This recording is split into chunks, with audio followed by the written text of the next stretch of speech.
On the 7th day of Pesach, Hashem split the sea for Bnei Yisrael. In Hallel, we read a description of how the Red Sea is parted. The sea saw and fled. Psalms 1:14. The Gemara asks the obvious question, what did the sea see to make it flee? And comes up with a very unobvious answer. It saw the bones of Yosef, which the Jews brought with them on leaving Egypt. What was there about the bones of Yosef which should make the sea flee? The greatness of Yosef's life was that he acted against his nature. I'll give a few examples of this.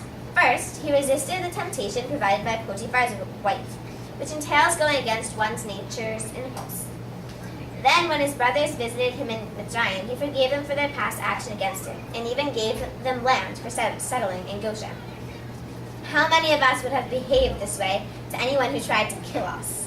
Finally, according to the Midrash, during the 17 years which Yosef's father Yaakov was with him in Egypt, Yosef avoided ever being alone with him. The reason was simply to prevent the situation that Yaakov should ask Yosef how it was that he, Yosef, after being killed by wild beasts many years earlier, should end up as a ruler of Mitzrayim. For if Yaakov asks him that, Yosef would have to reveal his brother's bad behavior toward his father. What an example of noble behavior against one's nature.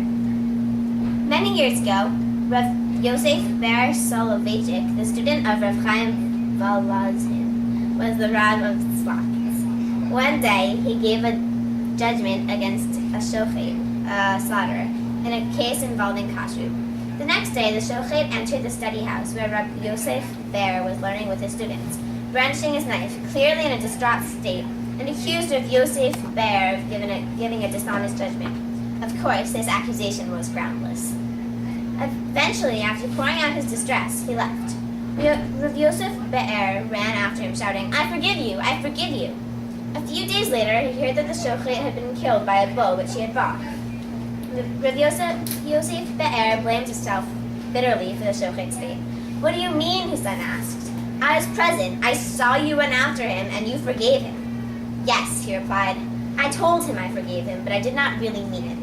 So he blamed himself for not acting against his nature. Rav Yosef Be'er went to the funeral of the shochet and acted as chief mourner, tearing his clothes. Also, because the shochet did not have any sons, he said Kaddish for him for 11 months. Now we can see what it was that made the sea flee when it saw the bones of Yosef.